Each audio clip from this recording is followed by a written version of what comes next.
quiere evaluar algunos aspectos relacionados con pares craneales. Entonces yo le voy a explicar la maniobra y ustedes me van a ir comentando, yo les voy preguntando los pares craneales que vamos a estar evaluando. ¿Sí? Por ejemplo, lo primero que vamos a ver es el reflejo de amenaza.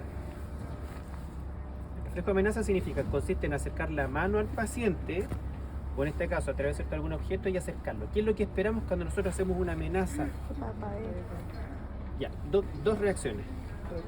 Claro, primero que parpadee, y la segunda que debería ser esperable en este tipo de animales que no están acostumbrados al contacto con humanos, claro, que haga cierto un giro de la cabeza, ¿cierto? De manera inesperada.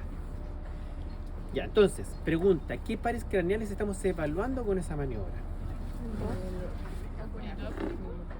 O sea, de partida, es una reacción, ¿cierto?, que es visual. Lo que estamos evaluando, ¿cierto?, es la capacidad de visión del paciente.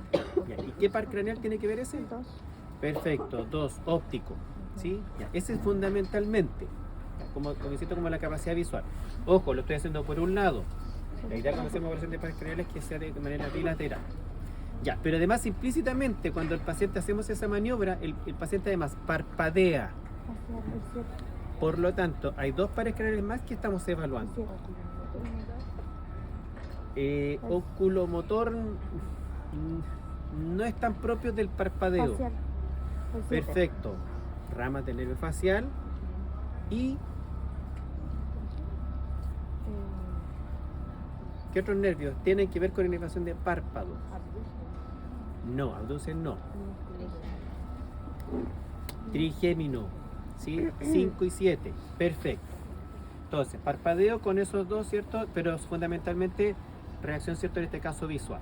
Ahora, ojo, que cuando hacemos en este caso el reflejo de amenaza, también evaluamos, o sea, si el tema ya usted a un animal se le presenta con, en este caso, una reacción negativa, o sea que usted le acerca la mano y el paciente no responde, no es necesariamente usted puede extrapolar inmediatamente que hay una disfunción, o lo único que puede generar eso es una disfunción del par craneal, ¿cierto? 2.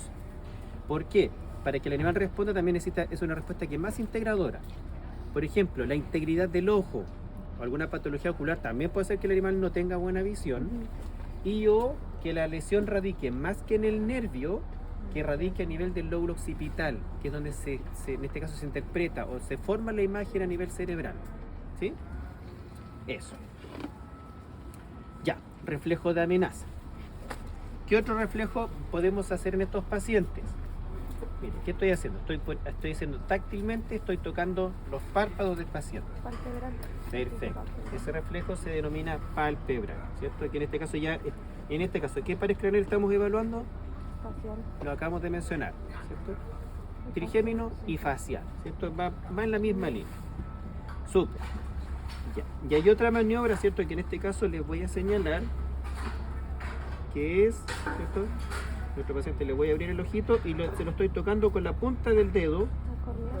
Perfecto, reflejo corneal, ¿sí? Estoy tocando la córnea.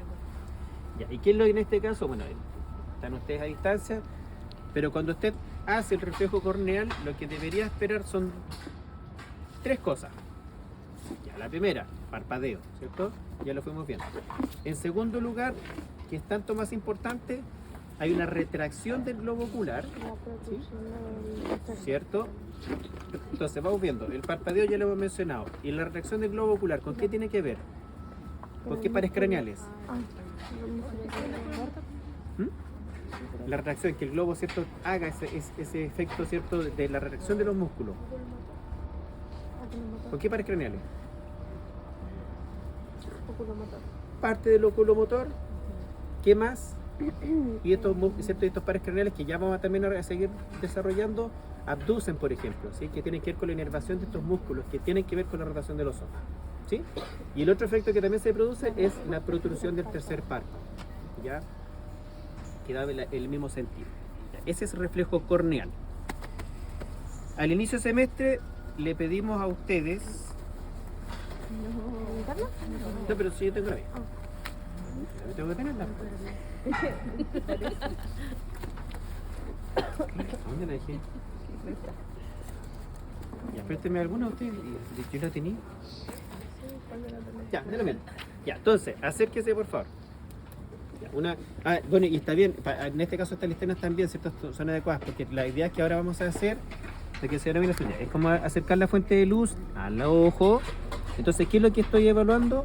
¿O cómo se llama este reflejo? Esto es el reflejo pupilar, ¿sí? Acercar la fuente de luz al ojo.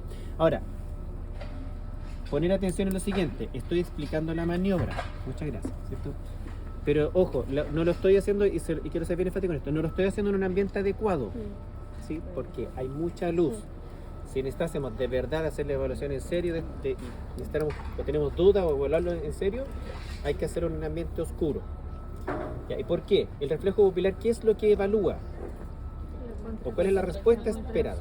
¿Cierto? Contracción de la pupila. Por lo tanto, en este ambiente donde hay mucha luz, ya la pupila de este paciente probablemente tiene ahí un cierto grado de contracción. Entonces la respuesta no va a ser muy evidente. ¿Ya? Por lo tanto, como dice, ya. Entonces, dicho eso, ¿qué par craneal estamos evaluando? Fundamentalmente. ¿Qué pares craneales? No. ¿Qué par craneal tiene que ver? En este caso, con los músculos. Oculomotor, ¿cierto? Fundamentalmente. Y además, porque es una respuesta visual.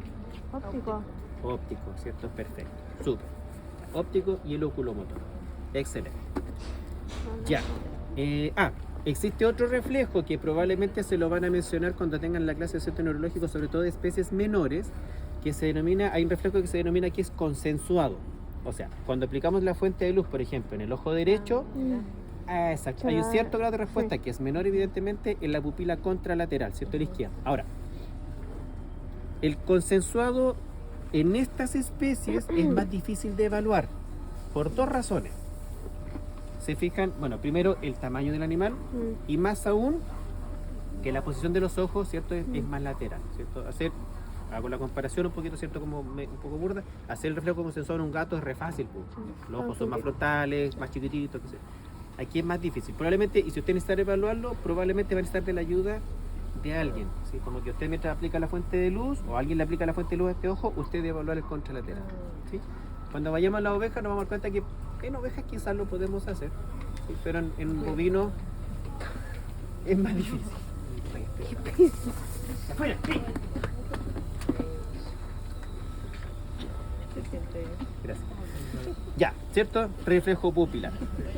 Ya. Ahora, hay otro.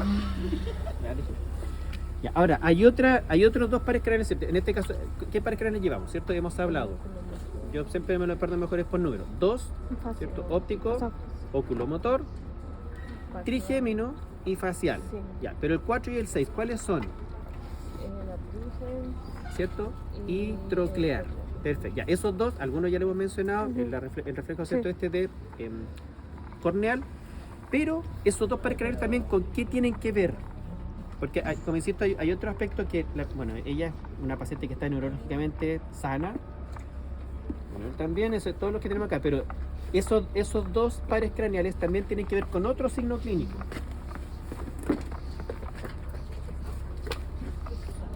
Con otros signos clínicos. No, ahí vamos a llegar a eso. Ya, déjelo. No lo ven. Ya. ¿Qué es el estrabismo? Definición de estrabismo. ¿De la pupila? No de la pupila, ¿cierto? Del globo. Como del eje. Perfecto, ¿cierto? La pérdida de la posición central del ojo. Ya, y que en ese caso puede ser ventromedial, ¿cierto? O dorsolateral. Ya, entonces, a lo que quiero llegar, que en la disfunción de esos dos pares craneales, como insisto, no hay una maniobra semiológica específica, pero sí, cuando usted observe pacientes con esos signos clínicos, son disfunciones de esos pares craneales. En ellos se menciona el estrabismo. Sí, pues el estrabismo, sí, también se da en bovino. Entonces, el troclear y el abducen. Abducen, sí. Ahora, ahí hay algunas precisiones clínicas.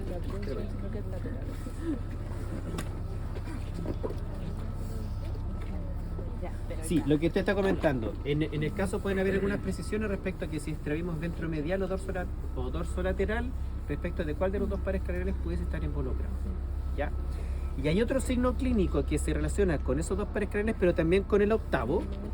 ¿Cómo se llama el signo clínico cuando los pacientes presentan un movimiento, en este caso, repetido y constante, ¿cierto? En este caso, por ejemplo, de características laterales o dorso ventrales, el nistagmo.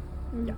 Y en este caso el nistagmo puede ser disfunción de esos pares craneales o, como le iba diciendo, del vestíbulo coclear. Recordar que sobre todo cuando el nistagmo es de características, ¿cierto? En este caso horizontales. Recordar que el tema de la posición de los ojos también tiene que ver con el tema del equilibrio. El equilibrio es una función relativamente compleja que tiene que ver con esto de la ubicación espacio-temporal, ¿cierto? Que da la visión y en conjunto, ¿cierto? Con los otólitos. ¿Ya? Por lo tanto, se puede generar ese tipo de disfunciones. ¿Ya?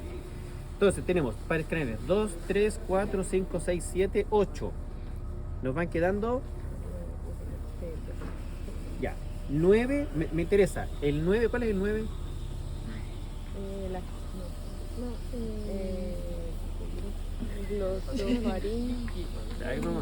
Glosofaringio, ¿sí? Y el 12 hipogloso. Perfecto, ya. Esos dos pares craneales, la verdad las cosas es que tampoco tenemos una maniobra semiológica específica para su evaluación, pero ¿con qué tienen que ver esos pares craneales? Con la lengua. Con la lengua. Perfecto, con lengua el 12, ¿cierto? Y Sí. el glosofaringio, Deglución. ¿cierto? Deglución y porción caudal de la lengua. Ya, entonces.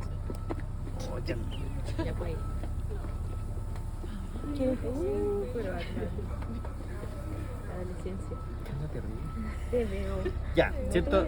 Recapitulando, chicos. Entonces, a lo que quiero llegar, ¿qué No aspectos estudio. o quieren ustedes para poder evaluar, por ejemplo, si ustedes necesitan conservar evaluar la viabilidad de esos dos pares craneales? De hecho, dirigimos la mirada, ¿cierto? Hacia las vacas. En el caso de ellas, ahí tenemos la evidencia. Perfecto, ¿cierto? Prehensión de alimento, la lengua, ¿cierto? Recordar que sobre todo los bovinos necesitan mucho la lengua. O dicho de otra manera, si usted el día de mañana necesita evaluar eso, tiene dos maneras. Ofrecerle alimento a algún animal, ¿sí? Y ahí lo que usted mencionaba, la evaluación en este caso también tenemos una implícita la evaluación del par craneal, ¿cierto? Olfatorio. Ahora, ojo que la respuesta a la olfacción es bien variable en estas especies, sobre todo si no los conocen. Podemos tener de repente una respuesta negativa, pero mediada en este caso como al estrés de la maniobra, porque en este caso, por ejemplo, no los conozcan a usted, más que a la disfunción, ¿cierto? En sí del par craneal. ¿Ya? Eso. Y claro, o si el animal de repente, a pesar de eso, olfatea, pero en este caso ustedes ven que el animal no puede tomar el alimento, ya, ustedes evalúan que en este caso podría haber una eventual disfunción del hipogloso. Y o sumado a que, por ejemplo, si usted tiene de repente alguna duda, bueno, ábrele la boca al animal y tómele la lengua. ¿Sí? Pero en este caso, por favor, deje esa maniobra para el final. ¿Sí? Recordar, como decimos la otra vez, se dieron cuenta que igual abrir la boca a un bovino es engorroso, ¿sí? Ya. Y lo otro, puede encontrarse con animales que a veces tengan la capacidad de tomar el alimento, pero no lo pueden deglutir. Entonces hay disfunción del par craneal 9. Ya. O lo otro, ¿qué otro signo clínico a veces se puede generar por disfunción del par craneal, sobre todo el 9, cuando no deglute?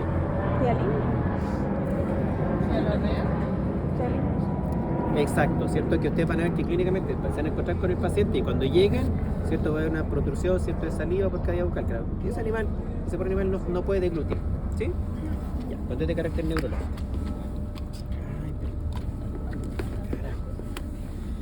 Ya, ¿cierto? Y nos va quedando, ya hablamos, ¿cierto? Del 1 y el 11, ¿cierto? Que es el accesorio, en general también es de difícil evaluación, pero en ese caso, cuando hay disfunción del accesorio, generalmente como se relaciona con inervación de aquí de la tabla del cuello, son animales que generalmente tienen ya sea dificultad para movilizar, ¿cierto? Hacia lateral, o también pueden estar implícitamente relacionados con la maniobra, ¿cierto? De lo del reflejo amenaza, que a lo mejor parpadea, pero no hacen un movimiento eficiente hacia lateral. Ya, pero igual es de difícil evaluación. Ah, y me queda un par craneal. El vago. ¿Y qué pasó con el vago?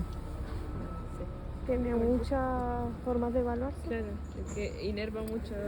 Perfecto, ¿cierto? El nombre de vago lo recuerdo y le cierto, tiene que ver por esta inespecificidad, por lo amplio, ¿cierto? De respecto a su distribución. Por lo tanto, su evaluación igual es un poco compleja. Y hay autores que proponen que también tiene que ver, o como la manera de evaluación, ser animales que presenten también en dificultad de deglutir, pero la verdad las cosas es que también podemos encontrar otras cosas bastante más inespecíficas, taquicardia, por ejemplo, o disfunciones aquí del tracto gastrointestinal. Por lo tanto, también es un par craneal que es de difícil evaluación. ¿Ya? Eso.